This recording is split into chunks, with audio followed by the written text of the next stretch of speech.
Hey everybody, welcome to your Halloween episode of GeekStorm, filled on All Hallows Eve, which I'm sure Luna over at KGov already told you about. Today it's me, Sean Hilton, owner of Comics Cubed, dude who does something with the Kokomo Con, philanthropist, and all-around good guy. Today I'm joined by my good friend and associate, Michael Allen Harrison, who is down how many pounds, Mike? I'm still stuck. I'm stuck at 7. All right, 7's a good number. He didn't gain anything. So this week in geek stuff, a lot of cool things to cover. We're going to mention the Marvel releases, give you our opinions, and talk about them a little bit. We're going to discuss historic stuff in television. We're going to talk about this bad video game and a few other things. So that's your highlight into what to queue up to and what you want to actually see. So, Mike, Marvel just released a huge announcement, all kinds of crazy stuff. I believe Phase 3 completely, taken care of. They've explained it. They had a huge article about it. But keep in mind, we still have 2 movies in Phase 2 to get through. Right. So as we're all excited about Phase 3. There's some great announcements. We still have an Avengers movie that is in the heart of things. And then the unknown Ant-Man movie, which is getting no real press right now. So, right. Yeah. That's me throwing it to you. Oh, well, it was a really big deal. I haven't seen the entire thing. I've seen clips of it from the live announcement. It was pretty cool. It seemed like it was like in an amphitheater type of deal, and it was all black. Kevin Feige on the stage with a big screen behind him, and he was revealing each movie and talking about each movie, and a lot of them had already been revealed. But he started out with Captain America, and the subtitle was Serpent Society, which is, if you're a Cap fan, you know that's a big storyline in the Cap verse. What are you looking at? Actually, he's got something on his face, but he doesn't like it when I touch him. There's like a skin or does that matter? I mean, it can see. If I can see it, I'm sure they can see it. Oh my gosh! There, I think you got it. That's good. Better. Oh, good. Now we can start the show. Your flush was fantastic. Your flush was rotting off your face. I just thought you should know. I just want to quell rumors. I don't have Ebola right now. I don't have it. Okay. So. Feige comes out on stage. You got it already. It's fixed. You're good. Your now I'm thinking about it. Well, yeah, he comes out on stage. You can see it on YouTube. I'm not going to explain the entire thing. But the highlights were that he announced the Black Panther movie, which was really well received, and everybody's pretty happy about that. The Captain Marvel movie, which is the Carol Danvers character that he confirmed that it was her. He talked for maybe 3 or 4 minutes about each movie as he released them or whatever. Gave us a subtitle for the Thor movie, which is Ragnarok, which I'm really excited about. That's one of the very first storylines I remember as a kid seeing and thinking, how are they going to tell this story? Because it's supposed to be the end of everything, and how is Thor going to end? And I was a kid; it was 7 or 8 years old, but thinking that was such a big deal. That was the end of their mythology, their worst nightmare, and it was a big storyline. Ragnarok is actually the name of the Thor clone that came out of Civil War. Okay, Ragnarok is the... I know exactly what Ragnarok is. The movies are going to be called Civil War. Right. And it comes after that. So why would you think it was going to be about the end of the world and not the actual new thing that they've created? I will bet you $10 right now that this movie is not about that fake Thor. This movie is about the Norse mythology Ragnarok. That's what this movie is going to be about. Well, obviously, Mike has had a personal invitation from Mr. Feige to discuss these movies that I didn't have. So, don't know what to do about that. But he's got inside knowledge, and he can explain to you what Ragnarok is. Same thing that all third graders already know. But Ragnarok is also the name of the clone that was invented during Civil War because Thor had disappeared, and he came back, and he was one of the big pieces because he actually kills one of the biggest heroes in the Marvel universe and lays him out dead in a field. Wow, that's awesome. That's not what this movie's about. You don't know that. I do know that. No, you don't know I that. do. Your arrogant and conceit make you think you know what you're talking about, which happens quite often. However, that is not the reality, luckily, that the rest of us and the rest of the world lives in, where the sun, in fact, does not revolve around Mike. Everything you just said is true, but I saw a clip where he was talking about it. It is about Ragnarok, the event. The clone. Okay, fine. All right, I made that up. I didn't see it, and he lied to everybody. Okay, fantastic. Thank you. What's next? What would you like to talk about? Let's let Sean talk for a little bit. What would you like to No. talk about? This is about this. We're not done yet. Nearly okay. about this. Okay. I got the press release memos yesterday and what we're talking about. Oh. This was the highlight. All right, it was. So we started off with it. We're sticking with it. Wow. Okay. Then. So what about Captain Marvel now? I'm a little disappointed. I understand. Well, because there is a Captain Marvel that precedes Carol Danvers by a lot. She is actually Carol Danvers, the female Captain Marvel, is an offshoot of, well, quite frankly, I mean, a stellar, amazing Marvel character. Somebody that was big enough to carry their name. Right. And then, all of a sudden, bam. Now, I think some of this, they've been taking a big hit that there's not enough diversity, not enough ethnicity in the movies, things like that. So we're seeing, Black Panther and Captain Marvel as a female instead of introducing, the male Captain Marvel somewhere and then killing him off, which you've read that story. I've read the story, The Death of Captain Marvel. Sure. This guy had a long run and touched on a lot of the major events.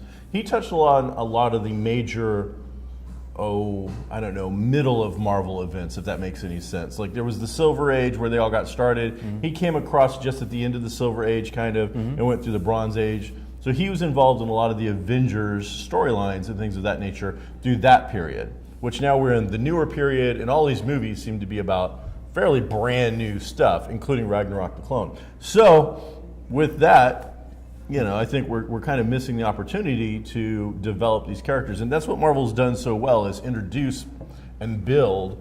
If she had started off as a sub-character somewhere and had built into being a character, I think that would have been a little more interesting than just, boom, here's a female Captain Marvel movie because we need to have a female movie. And for some reason, we're not going to do Black Widow. She had a major part in Cap, and I'm sure she'll have major parts in the other movies. She showed up in Iron Man, 3, 2? 2. So, yeah, I don't know. And then Black Panther, we've already talked about him a little bit. Really excited about that movie. I'm a little surprised that wasn't one of the Netflix things, because that would have been a real easy fit for that kind of character. He kind of fits that power level. Right. But with Wakanda taking so much of a part in the Avengers movies and the Vibranium and Ultron and all that, I think that looks really good. And then it looks like they're going to use him as kind of the Spider-Man role in Civil War, from what we could see on stage. If any of that stage stuff, meant anything, they had Downey Jr. and Chris Evans come out and kind of mock up, like they were about to go to blows, and then they had him step in the middle and go, well, I'm not on either side, which was the role of Spider-Man in those books. Right. So maybe they're going to try to just transplant Spider-Man with a little thing. So that's funny because T'Challa is not a funny character. Right. Spider-Man is usually used with a lot of comic relief. So it kind of makes me wonder which version of T'Challa we're going to see. T'Challa being the name of the Black Panther. I don't see any humor in that character whatsoever. I think there doesn't need to be, and there shouldn't be any humor with that character at all. So it'll be different. It'll be a different kind of movie. I think it'll be pretty dark Marvel movie. We'll see. We'll see. I don't see that original Captain Marvel showing up anytime soon either, unless maybe on the TV show or something like that, because they're doing the Kree stuff. But they still know Avengers is their baby, and we'll see Avengers come and go, and we'll see the characters come and go throughout the Avengers line. But since that character was never a big part of that, I don't see that happening in the movies anyway. But we'll see. Anything can happen. Spider-Man can show up next week. You never know. The other thing they did is, like I said, they had Serpent Society as the subtitle of the Cap movie. It leaked, I don't know, maybe 2 or 3 weeks ago that it was actually going to be a Civil War, which is a great storyline in the Marvel Universe. And so Feige just kind of played it up a little bit, and he said, well, I really don't like that. Now, let me fix this. Let me see how I show you how I would do it. And he threw up the Civil War logo, and everybody went apey.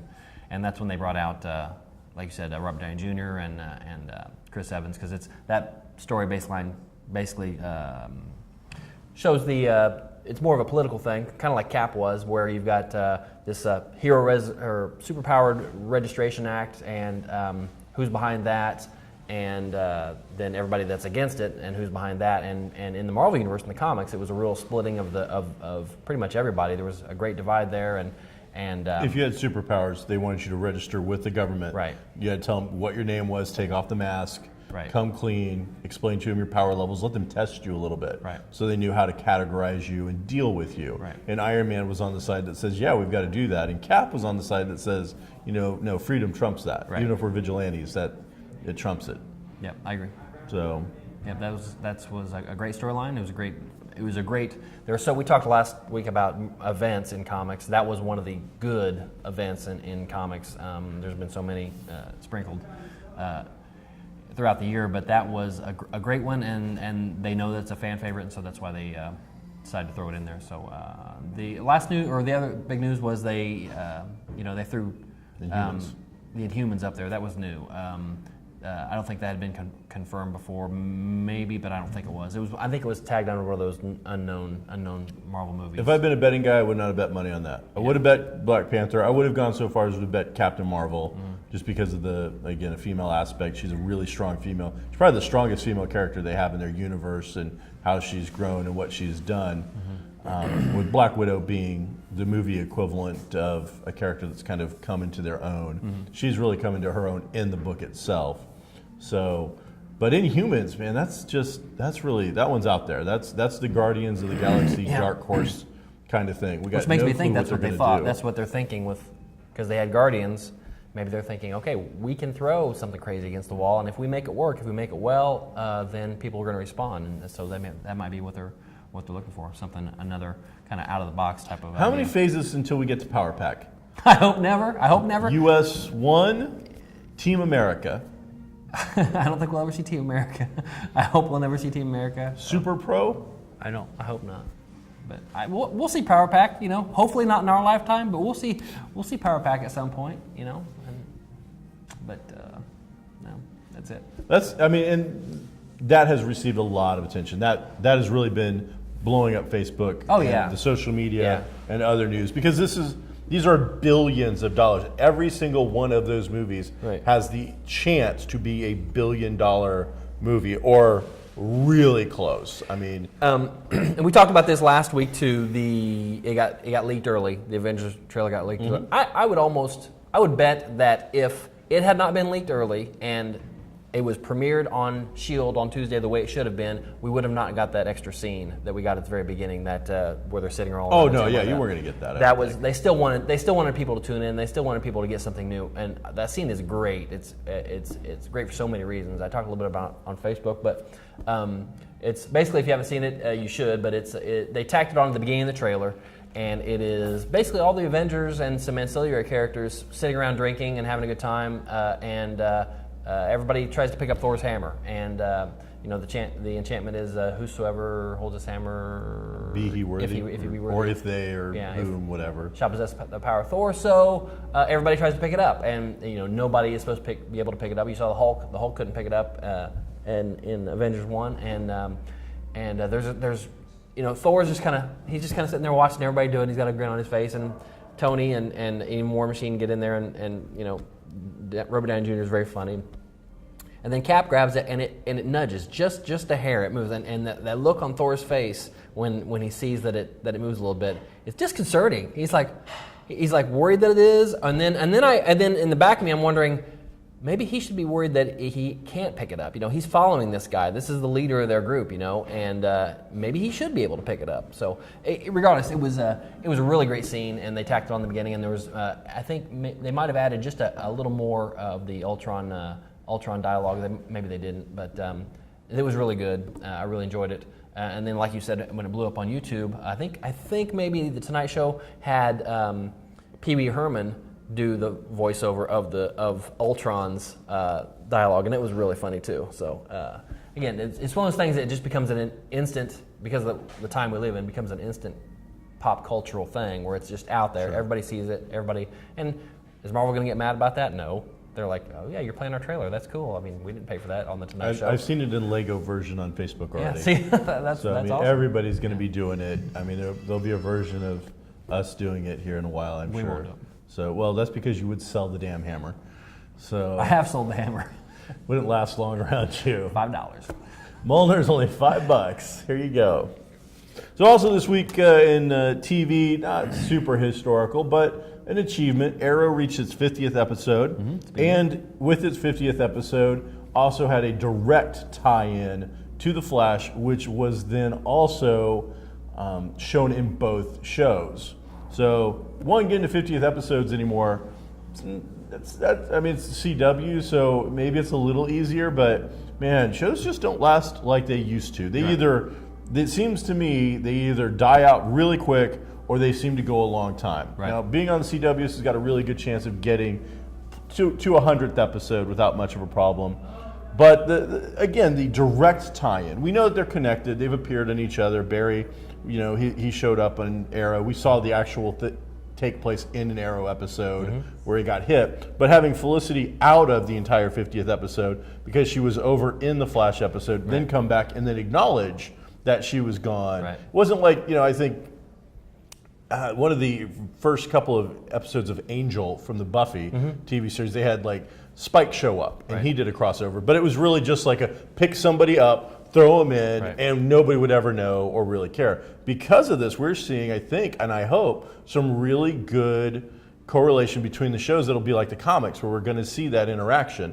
I would hope that Captain Cold, who also appeared in this week's episode, and in my opinion, by far the best villain they've done yet, and was not hit by Kryptonite of the Week, so that was even more happy, is going to eventually go over to Starling or Star City and cause trouble, and we'll start seeing some pollination between the cross-pollination between the two. That'd be nice. I didn't think I would like that Captain Cold because of how basic the costume was, I guess. But he's a good actor. Wentworth Miller's a great actor, so that made the difference. You're right. He's probably the best one showing up on either show so far. Only issue I had with him was in the very beginning. Well, one, Captain Cold's a very popular bad guy. He's been around for a very long time, but he's got a code.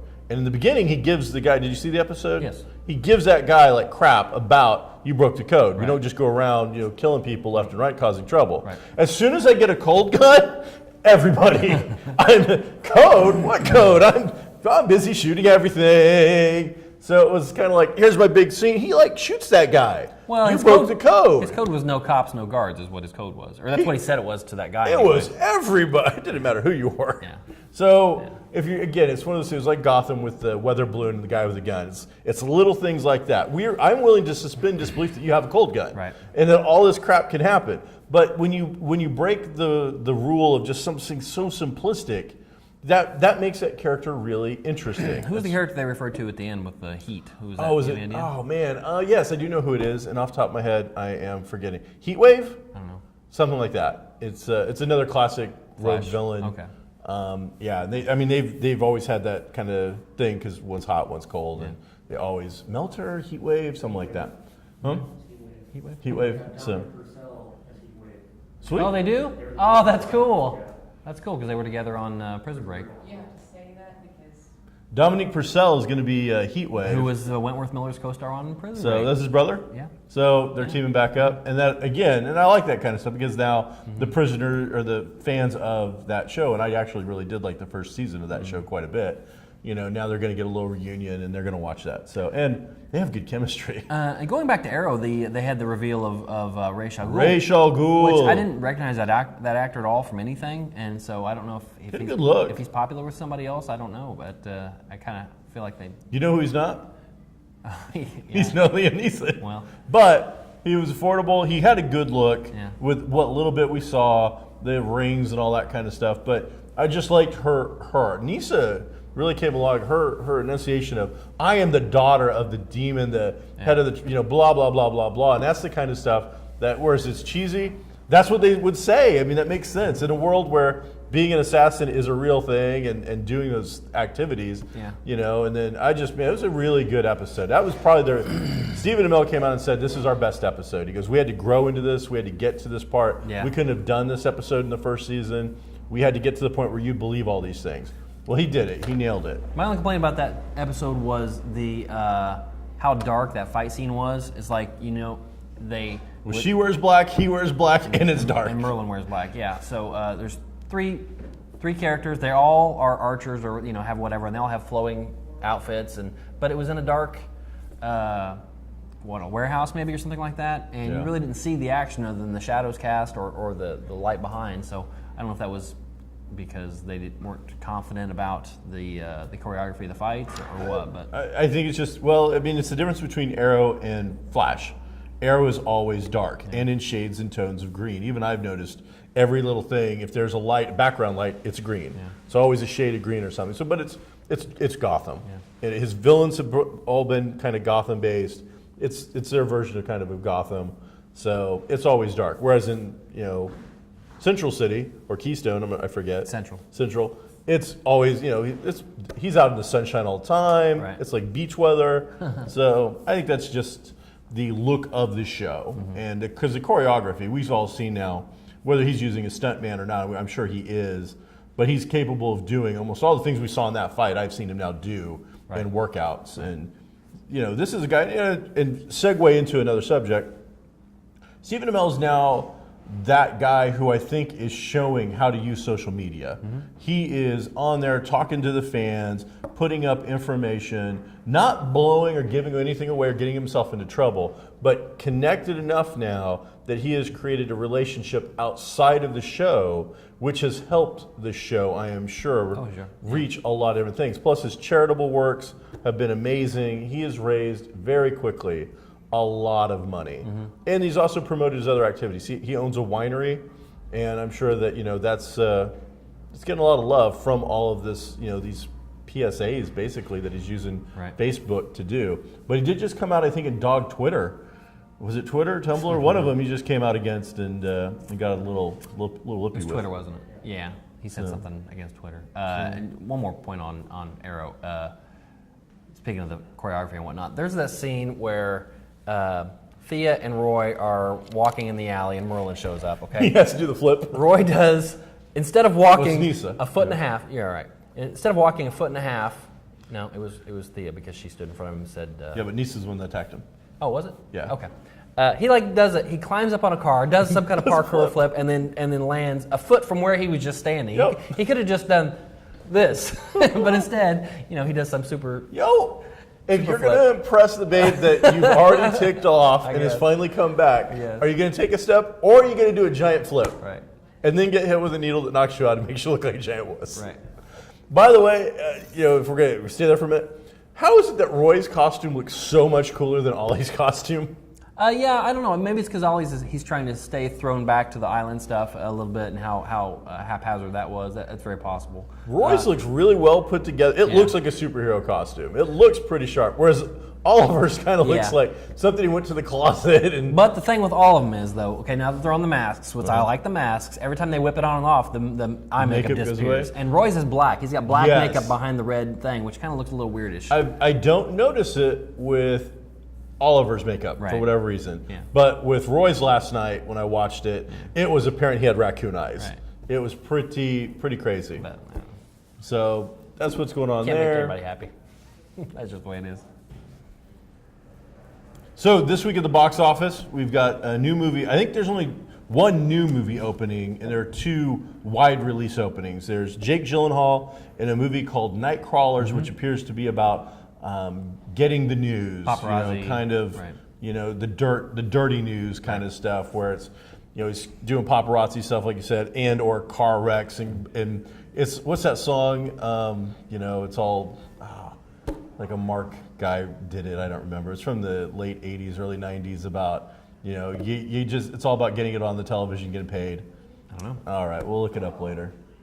You got anybody? Nobody? Producers? All right. It's not a very good song, but it's all about, it's on the evening news and, all right, doesn't matter. But that's what it appears to be about. So, all right, yeah. I'll go see it. It looks good. Really? Yeah. I got to say, I'm not excited about that at all. It just, I'm not a huge Jake Gyllenhaal fan, even though I think he's got some chops, but that whole thing just doesn't look that interesting to me. And then the other wide release appears to be just a re-release of Saw, the 10th anniversary. Right. So, which had virtually no budget to begin with. Right. So re-releasing this thing, if it makes anything, is just going to put more money back in the pockets. But again, the thing I find crazy is 10 years of Saw? Really? man, I'm old because time is just flying by. And they've been, was there like 4 or 5 They did, I think, sequels? 4 or 5 of them, and then because they were coming out every year for a while, Right. and then I think that got replaced by the paranormal kind of stuff, which is hopefully coming to an end. Saw was great. shortly. It was not revolutionary. It was very original in its concept and everything, and it was one of those Sixth Sense endings where you probably didn't see it coming, and it was pretty cool. And I liked it quite a bit. I think a lot of people did, and the sequels got worse and worse as they went along. But that's often They the played case. up on more of the Gore. killing people in weird ways. You went to a movie this week. I didn't bother, but you seem to enjoy it. So tell us a little bit about Keanu Reeves' latest film. Yeah, we talked about it a little bit last week and how Keanu is trying to, or I was saying that, this might be a comeback type of vehicle for him. And it's called John Wick, and it's, I think, based on a book series, but I'm not positive. And I had no intention of going to see this movie, and one of my boys, Kale, was saying, "Oh yeah, it's great," but he's a Keanu Reeves fan, so I thought, well, that's just because he likes Keanu Reeves. Those exist? Yes, he texted me on the many reasons he likes Keanu Reeves, which I won't go into. All right. He's wrong on all of them. But, Oh, okay. But then I saw that it was like on IMDb and on Rotten Tomatoes, it's getting like 80% on. So I'm like, okay, there's something here I'm not seeing. I'll give it a chance. And I got there, and I can see exactly why everybody likes this movie, because we like Keanu, or he's one of those guys that you like. You remember the good things he did.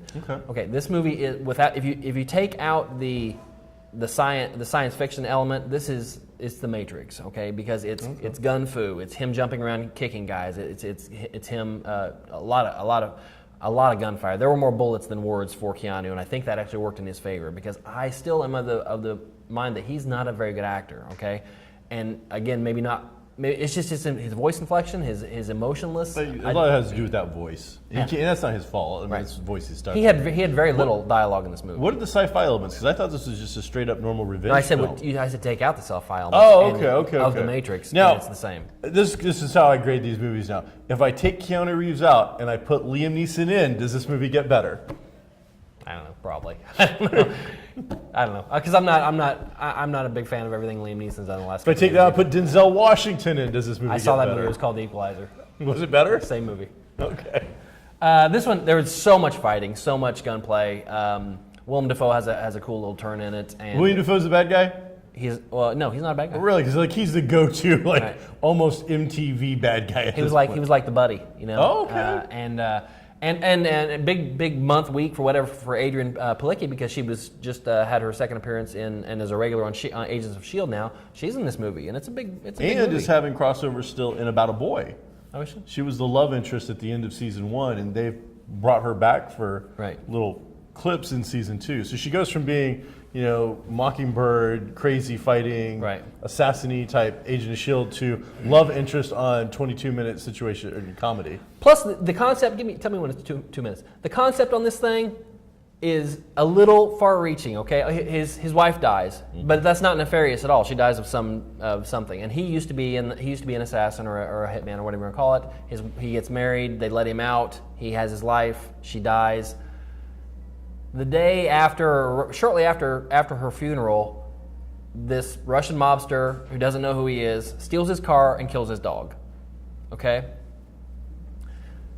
He scorches the earth because of this stolen car and killed dog. Okay, Don't mess with the guy's It dog. wasn't, but you had the whole wife thing. Gotcha. Okay, and which had nothing to do with. Don't mess with my dog. I mean, his wife gave him the dog. Okay, there's that. Even more. But Don't mess with my dog. he literally kills 100 guys or so. Don't mess with a man's dog. Because It's really simple. He'd only had the dog like a day. You don't understand, Mike. You don't have a dog. I've had dogs. I've got a dog. You mess with my dog.